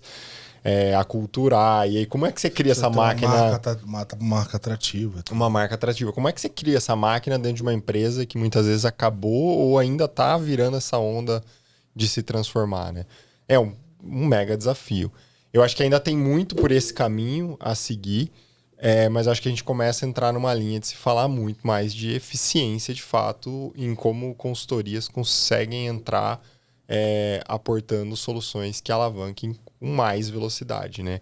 Uma solução que muitas vezes eu não vou chegar com o produto que você precisa, mas eu vou chegar com produtos ou com maneiras de acelerar o seu produto, de ganhar velocidade, de fazer mais conexões, né? A gente tem um pool de startups e de aceleradores que precisam ser conectados a essas soluções, né?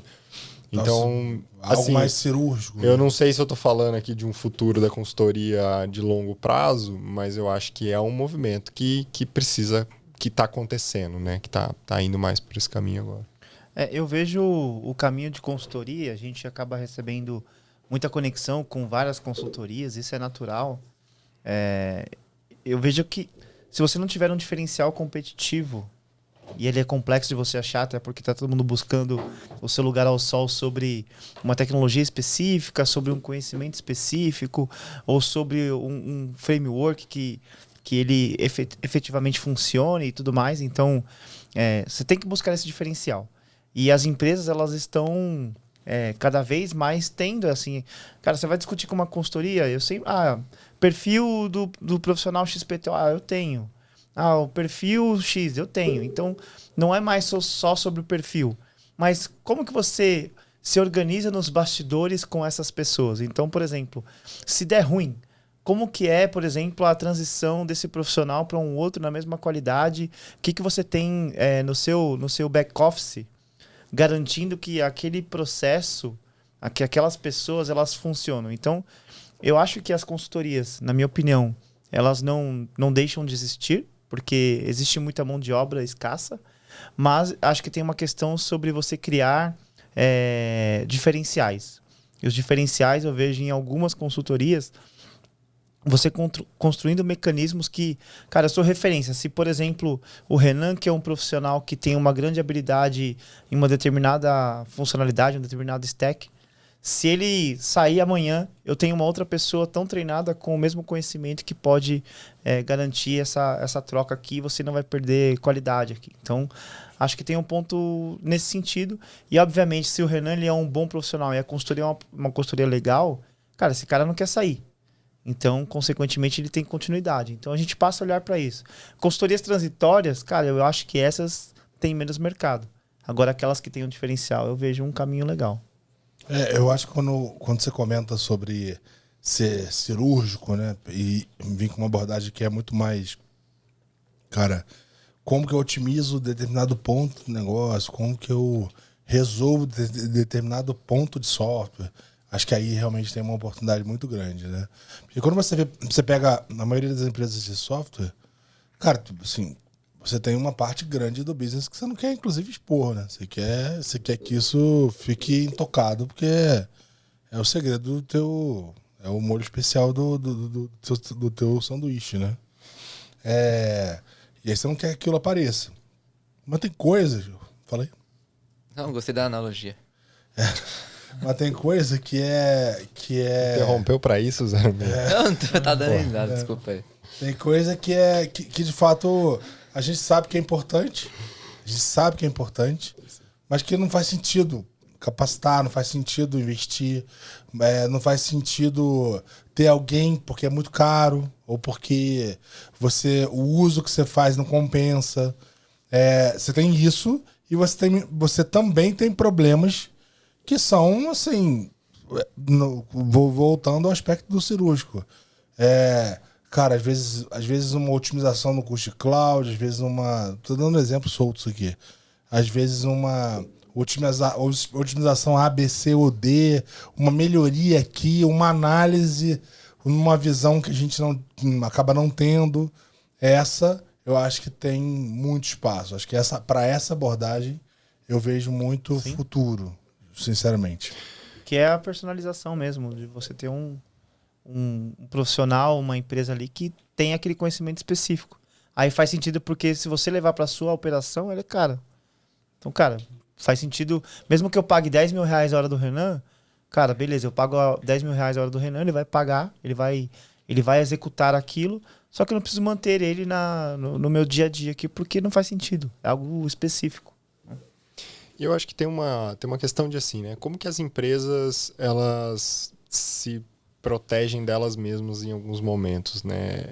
E eu acho que elas acabam não fazendo isso, né? Obviamente. Você tem, por exemplo, sempre tem aquele sistema legado que tem o Zezinho que resolve todo o problema daquele sistema legado.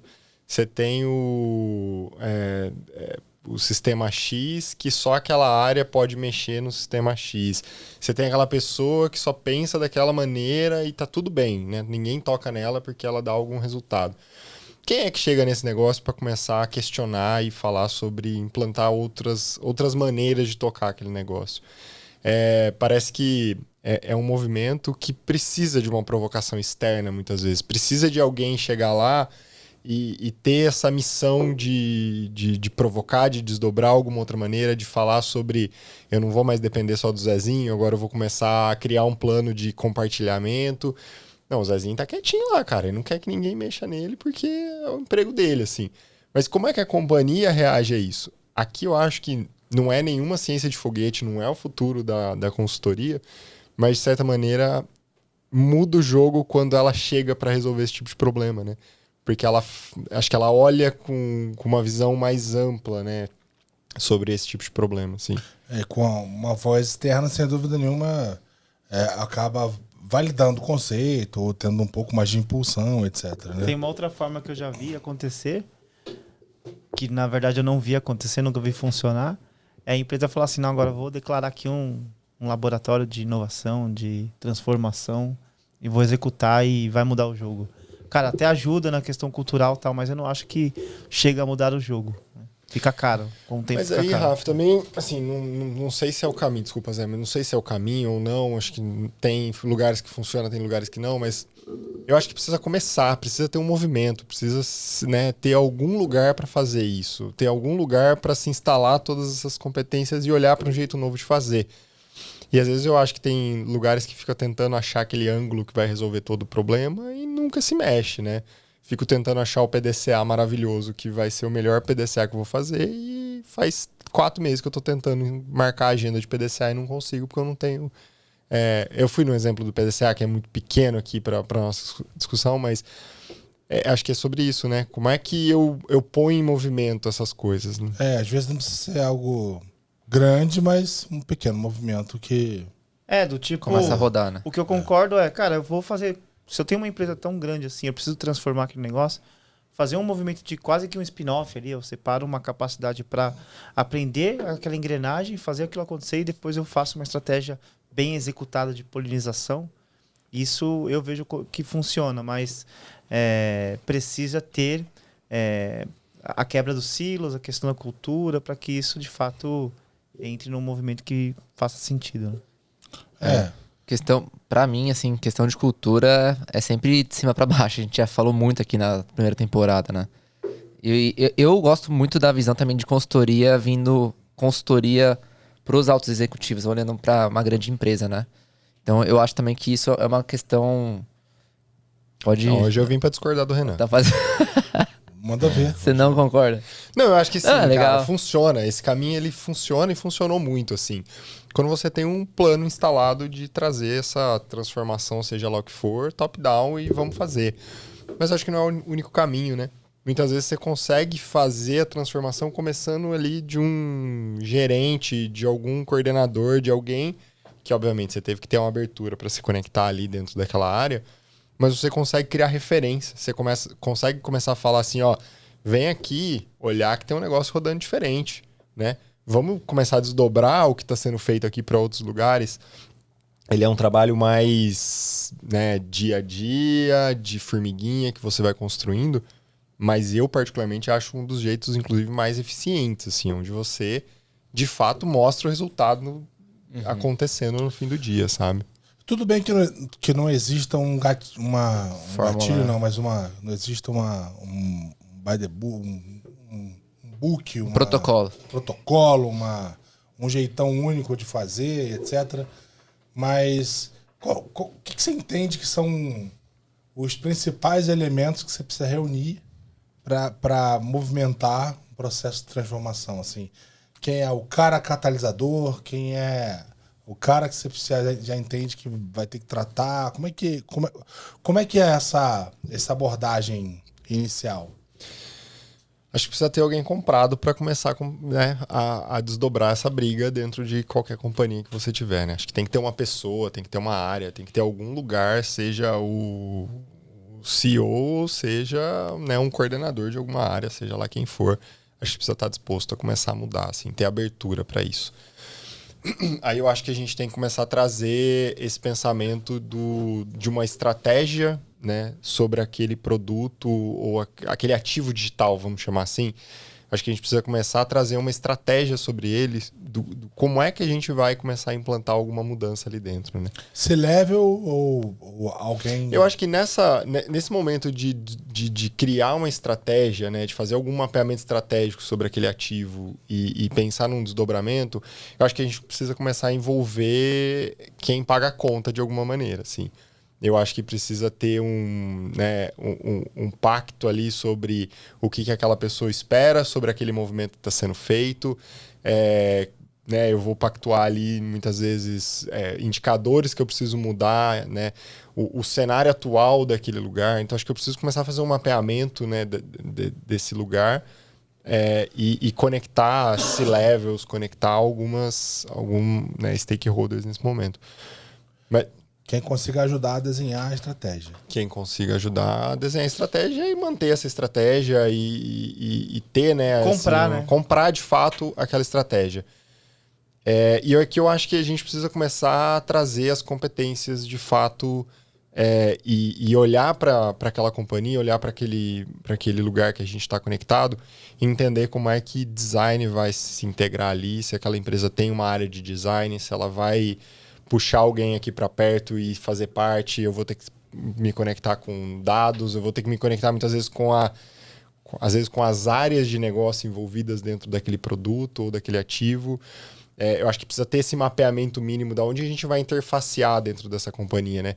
Eu vou ter que ir lá na TI, entender como é que essa TI está estruturada, se eu tenho, né, uma possibilidade de sugerir soluções com autonomia, se eu tenho que puxar alguém da TI para perto de mim para a gente começar.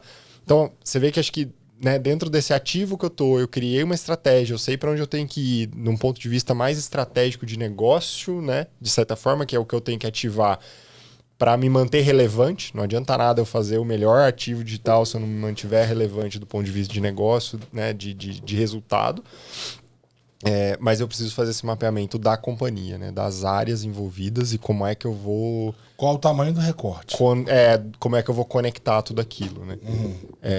Então, e aí eu acho que de fato a gente começar a desdobrar uma estratégia em cima de tudo isso, né? Faz sentido? Faz sentido. Eu acho que funciona, mas tem um aspecto importante quando você discute esse recorte. Cara, se você não trouxer os pontos chaves desse recorte na mesa, ou seja, as pessoas envolvidas que tomam a decisão na mesa, ainda assim você tem dificuldade. Do tipo, cara, beleza, eu peguei um C-level aqui, engajei esse cara, discuti com ele um recorte, estamos aqui num consenso como executar esse recorte, mas quando a gente olha para a execução, esse recorte aqui ele tem outras dependências. E essas dependências não estão na mesma página de discussão, que é aquela discussão que a gente começou sobre escala. Né? Como que eu coloco isso em perspectiva de escala? Que não é só fazer um processo ágil aqui, uma transformação ágil daquele produto, daquele ativo, daquele recorte em massa, né? Só aquele pedaço, aquele bloco. Eu tenho que também olhar para o que se conecta e trazer para o jogo, porque senão ainda assim há muita quebra de barreira, muita porrada para esse negócio funcionar. Eu acho que esse mapeamento do recorte, não só do ativo, né, mas o recorte onde ele está inserido dentro da companhia, sim, ele é essencial para você sobreviver dentro da sua estratégia, cara. Porque senão a chance de você descobrir depois de 2, 3 meses que você está lá dentro, que tinha uma área que você tinha que pedir um amém para poder subir em produção, senão você não vai, é gigante, cara. Assim, você descobre coisas depois que você começa a desdobrar uma estratégia uma estratégia que pode te assustar, assim. Então, eu acho que, assim, particularmente, eu acho que é essencial você ter essa visão clara de onde você está inserido dentro da companhia, né? O quanto que você tem de autonomia sobre as áreas. Muitas vezes aquele ativo, ele tem uma dependência de uma determinada área que ela vai te barrar, né? Então, acho que vai um pouco do que você falou, assim. E, obviamente, né, ter quem mantém essa estratégia com você, né? Ter quem paga a conta ali, um stakeholder que tope o jogo, né? E na maior parte das vezes, se isso acontece, assim, se você percebe que tem uma área que é um puta de um bloco, ela já era antes. Então, provavelmente você já tinha esse problema, né? Você já tinha um fluxo de informação paralelo, né, no fim das contas. Sempre tem. No Startup Way, ele enfia muita porrada na média gestão, né? Então ele fala que a média gestão é o grande bloco para transformação. A média gestão, ela, como dito por ele, né? Ela tem uma influência muito grande no time e uma necessidade muito grande de manter a sua zona de poder. Porque isso é meio que desconstruído. Isso é meio que não, isso é muito desconstruído quando a gente vai para um modelo em que a gente precisa gerenciar por influência, etc. Um modelo de gestão um pouco mais atualizado, etc. Não vou nem me referir à gestão 3.0 ou algo assim, mas estou falando num modelo em que você vai encontrar uma outra posição, um outro significado para a tua posição como gerente, digamos assim, ou médio gestor ali numa Big Corp. Na tua lista ali de alvos, digamos assim, ou pessoas que você vai mapear como sendo importantes para atrair, para envolver, como é que a média gestão ela está incluída? Eu acho que a média gestão, de certa forma, ela pode ser uma grande aliada, inclusive se ela topar se transformar, se ela topar pensar no jogo como ele deve ser pensado, pensando no objetivo do seu negócio, assim. Mas eu acho que existe, o que eu vejo, assim, de certa forma, é uma grande quantidade de média gestão que você interfaceia em qualquer lugar que você entra, assim. Eu preciso falar sobre o processo tal que está rodando. Fala lá com o gerente dessa área que toma conta desse pedaço aqui. Então, acho que, de certa maneira, a gente precisa, nesse movimento que a gente entra, né, como uma consultoria, muitas vezes criticar a própria organização, a maneira como aquilo ali está organizado. E aí é a hora que você começa a comprar umas brigas que é um pouco mais complexa de se ganhar, assim. Mas às vezes é necessário, né, você entender como é que aquela estrutura está sendo criada, assim, como é que eu estou me organizando, né, corporativamente. Até contemporizar, né? Como é que chegou até ali? Complexo. Porque por algum motivo as coisas estão daquele jeito, né? Aí a gente volta em outra discussão que é sobre estruturas de poder, que nós já falamos em outros episódios também. Verdade. Que cara, eu gosto da minha estrutura assim porque ela funciona hierarquicamente, eu tenho que mandar. E aí quando o cara tá ali, ele é um desenvolvedor sênior, ele vira um coordenador. Aí na hora que ele fala, na minha vez de virar gerente, eu quero fazer igual, porque agora é sobre poder. Entendeu? É a minha vez, pô. É minha vez, cara, também quero. Então tem uma quebra de paradigma pesada aí. Eu concordo com o livro porque é justamente sobre isso, sobre estruturas de poder. Eu quero aqui ter a minha vertical, porque sobre ela eu sou aqui a voz ativa e a top-down. Então, aí na hora que você leva a discussão, fala lá com o cara do lado, esse cara, ele... Não, eu quero olhar pro meu recorte. E o que é aí entre nós, uma mudança extremamente radical para o modelo que a gente... Para a maioria dos modelos que a gente olha, que a gente enxerga no horizonte, né? A gente está olhando para... Se pegar o que está no Team Topology ali, você está falando sobre ter um modelo que seja totalmente orientado à estrutura do software.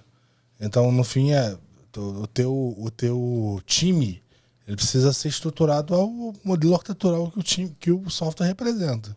Que é aquilo que ele vai ser, né?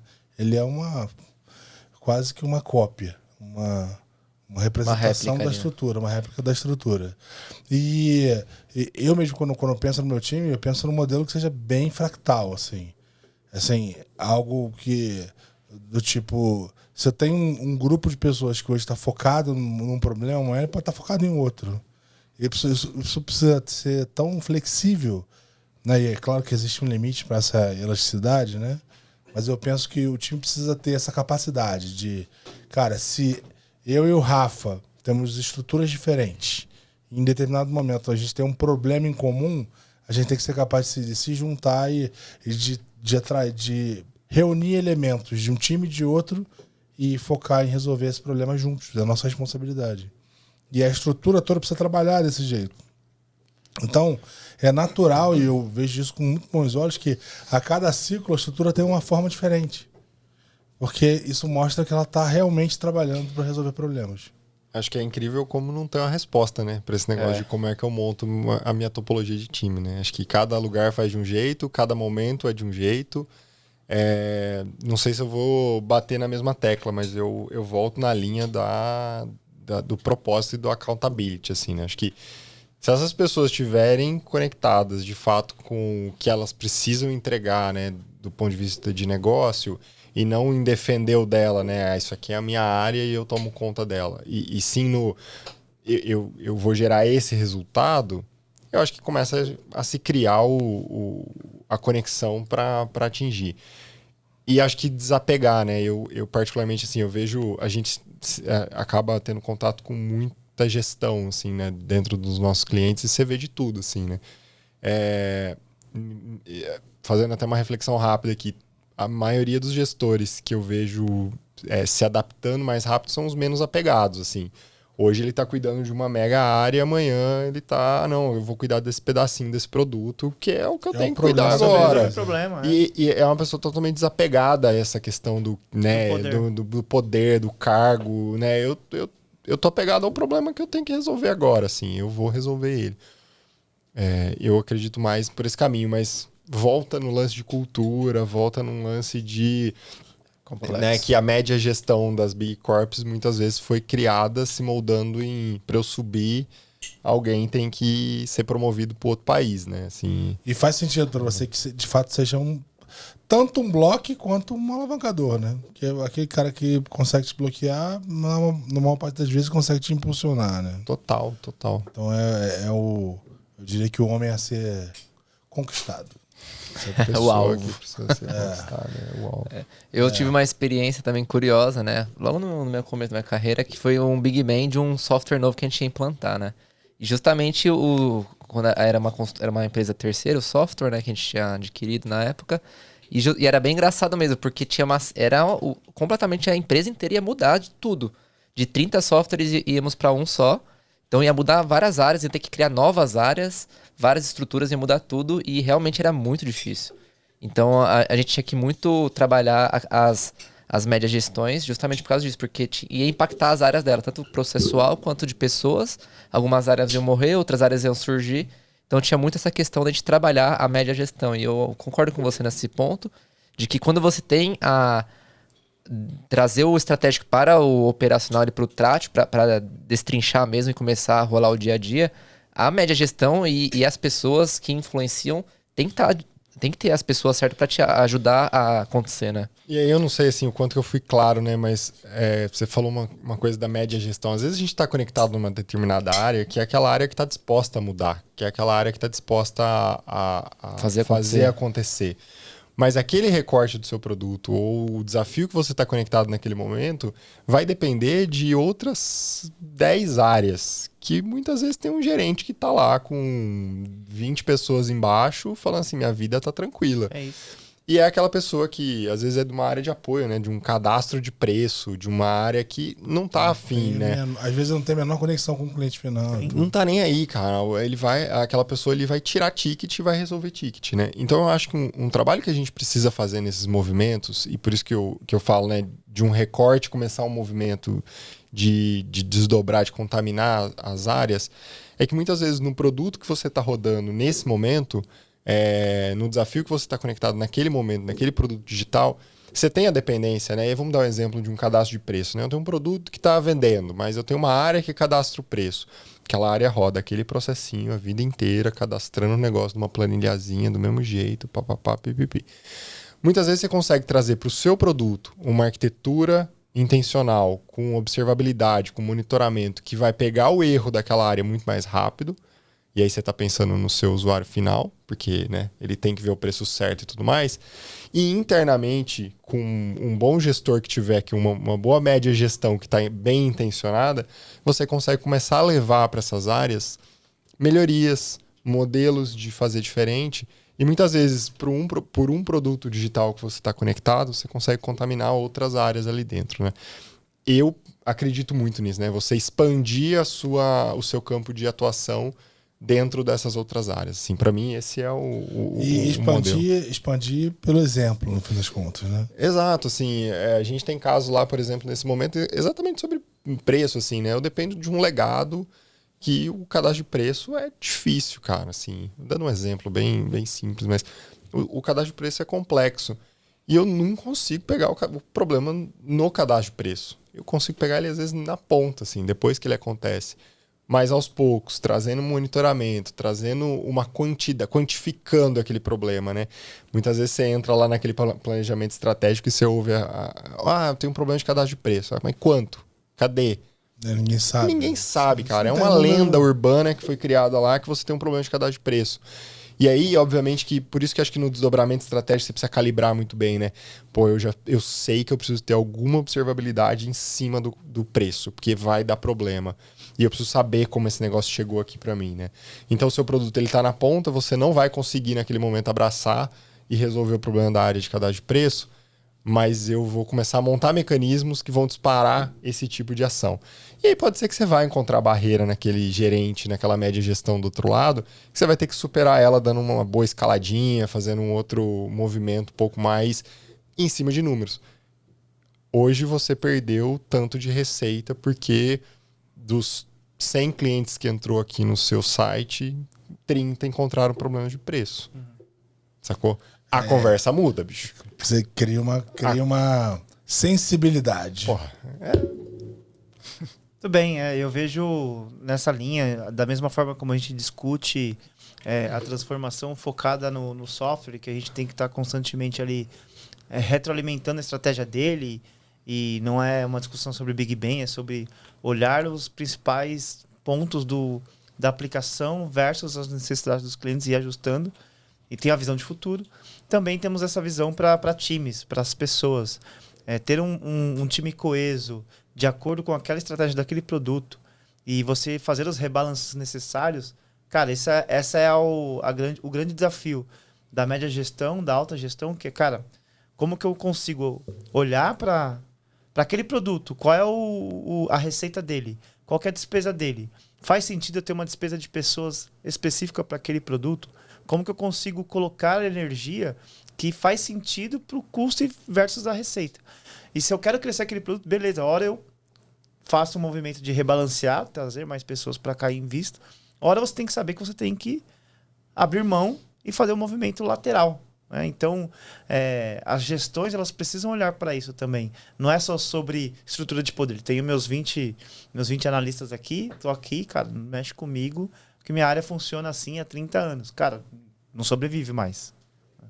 Até porque toda vez cada hora que você coloca a engenharia é caro, difícil conseguir gente, tem uma série de complexidades e você não precisa fazer rápido, não precisa ter facilidade porque você quer. Você precisa fazer porque, de fato, tem um problema na mesa. Esse problema já estava lá há muito tempo. Agora, a tangibilização dele é que é o diferencial da história. Sim. A quantificação muda o jogo, né? É aquela história, né? Se só tem opinião na mesa, então vamos com a minha, né? Vamos com quem fala mais alto. Não é? Então, assim, põe os dados na mesa, porque isso muda o jogo. Muda. E assim, e já virou clichê, né? Vamos trabalhar baseado em fatos e dados, né? Mas é o clichê, cara, que na boa, se você não fizer, não engaja. E Zé, assim, eu acho que a gente tem um discurso muito bonito de que tem que ser data-driven, que tem que ser aquilo e tem que ser aquilo outro. Mas não é simples, cara. Acho que às vezes a gente banaliza, né, um negócio que não, agora eu vou ser data-driven, agora eu tenho... Mas, cara, como é que você consegue fazer uma cadência bacana de um PDCA de produto olhando dados toda semana e tirando insights daqueles dados? Não é uma tarefa simples de chegar nessa maturidade, não, né? Não é. Não é. E você depende, muitas vezes, né, dentro dessa estratégia toda que você está criando, você depende de muita gente para conseguir chegar naquele momento. Então, eu acho que a gente precisa aceitar que não é simples, que a gente precisa trabalhar muito para chegar lá. E no final a gente ainda muitas vezes vai chegar e vai ter alguém falando que é a minha opinião, bicho. Assim, é por aqui que eu vou. E tá tudo bem, né? Acho que a gente tem que seguir adiante, mas mirando nesse negócio de precisamos começar a trazer mais dados para a mesa, precisamos começar a tirar um pouco esse lance da opinião, precisa ter esse movimento nesse sentido. Senão, cara, a gente vai continuar sempre naquela opinião do diretorzão. Né? Não, é verdade. Do diretorzão, do dono, né? Isso é uma coisa que... Esse elemento tá na mesa. Esse elemento tá na mesa. A questão é assim, como você combate isso? A melhor ferramenta que eu conheço é ter fatos. Ter dados que construam uma narrativa consistente. Dessa narrativa você leva a uma outra conclusão. Se você não conseguir, cara, ok, você vai executar aquilo e eventualmente vai voltar para uma outra discussão. Faz parte da brincadeira, né? Não, é até um caso assim, a gente teve essa questão recentemente, foi assim, né? Eu preciso captar mais leads, preciso trazer mais leads para minha base, ponto. Esse é meu KPI e aí o meu gerente de produto vai fazer o quê? Cara, ele vai ter alguma coisa ali naquele site, alguma coisa naquele produto que vai captar lead, né? E aí eu vou subir minha base de lead de 1.000 para 40 mil, 50 mil. Sacou? Ninguém fez a pergunta do o que eu vou fazer com esse lead? Como é que eu vou qualificar esse lead? Cara? Alguém foi lá na área, porque assim, se eu tô numa companhia um pouquinho maior, né, eu provavelmente tenho uma área que cuida de lead. Alguém foi lá para saber se 1.000 leads que eu tinha mês passado era bom ou ruim? Porque podia ser que eu tinha 1.000 e tava conseguindo trabalhar 800. E aí agora eu tenho 40 mil e eu me perdi e não consigo trabalhar nem 100. E uma qualidade horrível que eu não consigo. Então... A gente precisa entender mais essa estrutura como um todo para pensar. Já vi casos em que a quantidade de leads reduziu e a captação aumentou. E aí você pega, Zé, que muitas vezes vai chegar aquele diretor e ele vai falar assim, eu quero captar mais leads. E a média de gestão vai falar, bicho, eu vou captar mais leads, velho. Ele mandou eu captar mais leads, eu vou captar. E não devolve uma pergunta, e aí eu não... Lembra que no começo a gente estava falando, né? Eu não vou fazer as perguntas certas para desdobrar essa demanda, não vou perguntar, né? Por que eu preciso de mais leads? Ninguém vai ter essa coragem e a gente vai começar a fazer. E aí, se a gente faz minimamente esse caminho do por que eu vou fazer, que indicador que eu quero ter, qual é a minha base atual e para onde eu estou indo, se você não conseguir convencer esse diretor, essa pessoa, né, esse stakeholder, agora... Provavelmente daqui 1, 2 semanas você vai ter um bom motivo para voltar na mesa dele e falar assim, tá vendo? Bicho, não é por esse caminho, talvez vamos tentar de outro jeito, né? Acho que é um pouco disso. Eu e o Renan, a gente teve até um exemplo, nós trabalhamos junto numa startup e, cara, esse caso clássico, eu lembrei do lead porque eu tinha uma empresa que eles falavam assim, cara, a gente entrega o lead. Vocês vão sair de 1.000 leads para 10.000 leads, no mesmo exemplo. Porra. Aí, só que a diferença... Quando você toma decisões baseadas em dados, numa startup tem que ser isso muito rápido. Até porque o dinheiro ele é curto ali, né? Cara, apareceram 10.000 leads. Aí a empresa, ela é uma empresa focada em seguro de vida. Tava aparecendo pessoas de qualquer lugar do Brasil perguntando como que fazia para participar do Instituto de Caridade que... Só para vocês entenderem, por trás dos bastidores da startup, os caras tinham um fundo que, assim, para cada seguro de vida vendido, eles davam R$1 para um fundo de caridade, sabe? Eles estavam querendo saber como que participava do fundo de caridade. Os leads que estavam entrando, não tinha nada a ver com querer comprar seguro de vida. Então, assim, tem a ver com... É um cluster totalmente diferente. Aí você gastou dinheiro para fazer e gastou... Mas o número aumentou, né? Mas o número aumentou, esse é o ponto. Não gerou nada. Você gastou mais, etc. Acho que é muito do que a gente tava falando, né? De desdobrar a estratégia, né? Acho que você comentou, né, Zé? De trazer esse recorte para as pessoas que estão ali executando as ações, né? Então, pô, por que eu quero aumentar o número de leads, né? Tem que fazer essa pergunta, tem que ter essa resposta para ter pelo menos ter uma visão parcial do todo, né? Visão parcial do todo. Pra mim, assim, num grande resumo, tudo isso faz parte de um movimento de se aculturar, né? De mudar a maneira de pensar sobre aquele modelo que você executa, que é, né, as ações que você tem rodado, assim. Que eu acho que é um mote, assim, do momento. E se você pensar bem... Não é sobre o produto no final, às vezes, né? É sobre mudar essa maneira. Se pensar bem, tá tudo muito relacionado àquela discussão da mesa de diretoria. né? Que é, se eu vou vender essa garrafa, o que eu preciso fazer para vender essa garrafa? É isso aí. Não é isso? Então, gerar 10 mil leads, que, né? Aí tudo fica em torno disso.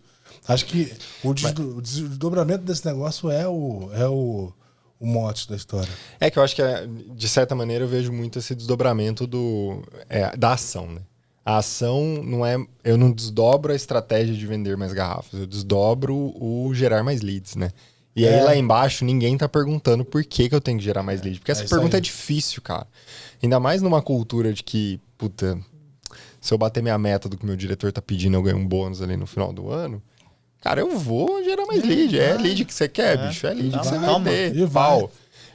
Então, Ninguém falou que a talvez qualidade era pra ser boa. Né? esse lance da mesa da diretoria, de pensar em como começar a desdobrar, né? E uma média gestão bem intencionada, ela começa a questionar, ela começa a subir alguma coisa de volta. Esse diretor começa a se aproximar mais, né? De cadência, de olhar aquele negócio acontecendo. Eu acho que o repertório começa a mudar sobre entender melhor o que é o digital, né? Como é que eu faço esses movimentos. Acho que no começo você me falou um negócio que me pegou um pouco, né? Ali você tem uma mesa de diretoria que ninguém, né? Tem uma pessoa ali que sabe falar do tech ou, né, do digital. No final, essa garrafa vai ser vendida num digital, né, cara? Então, eu acho que todo mundo ali deveria minimamente começar a falar desse negócio e se interessar. Uma visão, mas são especialistas em outras coisas, né? A minha provocação com esse negócio da mesa é muito o fato do seguinte: cara, não importa o que você faz. Se todo mundo entende o objetivo, todo mundo vai se mobilizar para aquele objetivo, né? Sim. Não importa se você é matemático, economista, se você é vendedor ou o que for. Esse é o ponto. Muito bom. Muito bem. Cara, o episódio sensacional. A gente tá aqui há quanto tempo? Quase 2 horas. Olha, não te disse? Tem mentira pra começar. Pra quem mentiu 15 anos, pô. 2 horas. É mentira, Aqui, ó. Cara, a gente falou de muita coisa. A gente começou falando de transformação digital. A gente discorreu bastante sobre o assunto aqui pelo aspecto de consultoria, uma pegada muito de como de embarcar a consultoria no modelo de transformação digital, como as empresas embarcam no modelo de transformação digital. Fizemos aqui eu acredito que um bom paralelo de transformação digital com o mercado de startup, de scale-up. Acho que foi uma discussão maravilhosa. Eu particularmente aprendi muito. Obrigado, Tasso, aí pela presença. Cara, eu queria que você... A gente sempre faz uma pergunta, ou melhor, a gente sempre faz 2 perguntas e pede pra você contar pra aquele carinha, ó. Aquele carinha que tá lá atrás daquela câmera preta ali, ó. Fala aí, bro. Diz pra aí, conta pra aquele cara que tá entrando na carreira, aquele cara que tá, puta, aquele gerente que tá sofrendo esse movimento de... Sofrendo não, passando por esse movimento de transformação digital. Qual é a dica que você dá para esse cara? Qual é a dica? Qual é a orientação que você dá? Não só para o gerente, mas todo o perfil em geral que é impactado por esse tipo de movimento. O que você daria de dica? Você que está começando na área de transformação de... Não, brincadeira, vamos lá, vamos sério. Eu acho que as pessoas precisam estar mais abertas a mudar a cultura, a se transformar, a aceitar, a estudar as outras competências, a entender como é que, né, design, arquitetura tá ligado a tudo isso.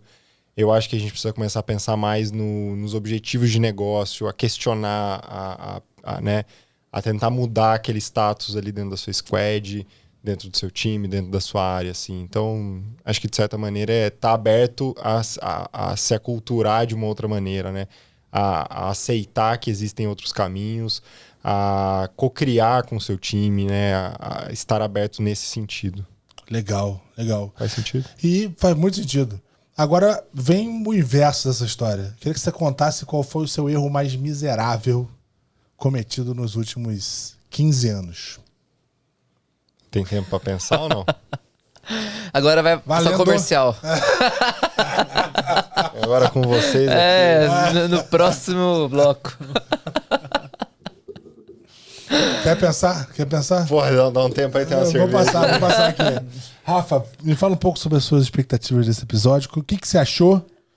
E como que você sai essa noite? Vamos lá, eu vejo o seguinte, ainda tem espaço para todo mundo, pelas nossas discussões aqui, tanto para quem está numa consultoria, quem está entrando ainda no mercado de produtos digitais, seja como um engenheiro, seja como alguém que está querendo fazer gestão de produto ou construir produtos, então tem ainda um caminho muito grande. A discussão ela vem se apertando, a gente tem aí uma questão de cenário econômico bem apertado, mas por outro lado um gap muito grande de profissionais. Então tem a transformação acontecendo nas grandes empresas, tem as startups acelerando, então ainda há um grande espaço aí. E para mim, cara, o episódio é maravilhoso porque a gente tem uma pessoa de referência aqui na mesa que viveu aí não só no mundo de consultoria, mas também teve conexões com grandes empresas e que trouxe aí um repertório muito legal pra gente. Então, maravilhoso. Que lindo. Que lindo. O Rafa sempre emocionando a gente aqui. Tô até arrepiado aqui. O meu maior erro da minha carreira foi ter conhecido o Rafa muito tarde nela. Assim. Muito caralho, O erro miserável dele. O erro miserável. Com certeza foi isso. Vai lá, Renanzinho. Fala aí suas expectativas. Quais cara, foram atendidas ou não? Como foi esse episódio pra você? Como é que você sai hoje? Cara, vindo do Tasso aqui, né, expectativa sempre alta, mas foram superadas, sim. Então, um episódio fantástico. A gente vem falando sobre transformação digital já tem um tempo, né? E você viveu isso na prática durante sua carreira. Eu acho que você trouxe muitos elementos práticos aqui pra quem tá ouvindo a gente. E, cara, sensacional. Vamos nessa. Mais um episódio fantástico. Obrigado aí. Obrigado. Tasso. Se não achou, faz aí sua despedida. Cara, queria agradecer muito, uma experiência incrível. Acho que tava de fato pensando aqui qual foi meu erro miserável. Eu acho que se eu pudesse falar acho que eu me expus pouco a esse tipo de movimento, assim, de falar, né, de contribuir, sei lá. Acho que eu sempre até falo lá, né, pra minha maior inspiração dentro da CT, que é o Diego Melo, maravilhoso. Que eu me... Um abração pro Diego. Abraço, Diego. Diego. Tá ouvindo a gente, falou que tá ouvindo. Eu acho que assim, eu me expus pouco, eu levo pouco, acho que desse mundo que às vezes eu tô vivendo lá na prática. Eu gosto muito de estar ali, né, com a mão no barro mesmo, fazendo as coisas acontecerem. E eu acho que eu preciso me expor mais, acho que é um erro aí. Às vezes a gente não dá valor ao que a gente tá fazendo e... Compartilhar, né? Compartilhar o conhecimento é importante para nós, para as pessoas. Legal você ver dessa Cara, forma. eu queria agradecer muito, foi uma experiência incrível. Sempre estar com vocês é sempre maravilhoso. Zé e Rafa, que eu tive mais próximo, você menos, né, cara? Mas tem menos espaço também. Mas, cara, vocês foram fundamentais na minha carreira, assim. O tempo que eu passei com vocês foi, de fato, me transformou demais, aprendi demais, assim. Foi, acho que, um dos maiores saltos que eu tive na minha carreira. Queria agradecer muito estar aqui com vocês hoje. Obrigado você, obrigado pela Espero ter contribuído alguma coisa. Desculpa aí Conta para as pessoas como elas se encontram nas redes sociais. Como é que elas me encontram nas redes sociais? LH Tasso no Instagram. O meu LinkedIn, eu não faço a mínima ideia que eu sou uma pessoa de não atualizar muito meu LinkedIn. Mas eu acho que se vocês procurarem Luiz com S, Henrique Tasso, vocês vão me encontrar lá no LinkedIn. Me chamem, a gente vai trocar aí, bater um papo. Muito bom, muito bom. Valeu. Valeu. Obrigado. Valeu, gente. Obrigado.